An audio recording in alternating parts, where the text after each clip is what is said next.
talking about 15 to 22-year-olds here. So a generation that has really been shaped, I believe, by three very distinct forces. We know that they are the smartphone generation. We know that this is really the first generation, the generation that came of age with the iPhone, permanently connecting, always on, multi-screening. So we know about the technology and how that's affecting them. What I realised was that they'd also been shaped by two other very distinct forces. Unlike the older millennials who grew up in this boom time, yes we can time, this group got shaped at their most formative age. They hit the financial crisis.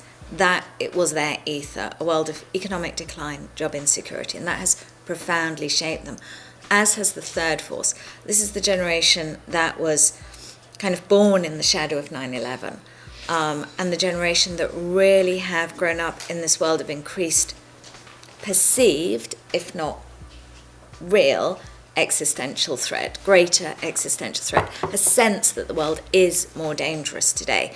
Those are the underlying forces. Yes. What, in terms of, how do you describe it? Personality traits or Yes. a way of approaching the world Yes. then stems from that? Yes, and what I saw was some really distinct behaviours and beliefs and values. So you think of them as the selfie generation. Of course, they do take a lot of selfies. As you see on Instagram, I'm sure, endless selfies. But they're not selfish. They really care about social and ethical issues. Equality is one of the things they care about the most. This is a generation that really values others' experiences and others' direct experiences. So they're not trusting the kind of top-down traditional advertising necessarily, but they're trusting their peers.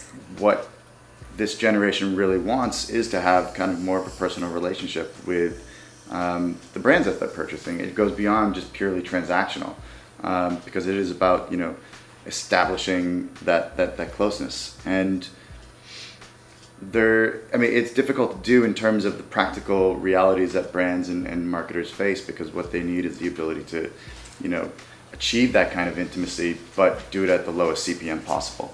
And so what they really need is scalable intimacy. Kids, teenagers, started going into Starbucks and ordering very weird concoctions of baristas, like coming up with their own concoctions. And Starbucks got wind of it, and rather than saying to their baristas, "What are you doing? Why are you creating all these weird concoctions?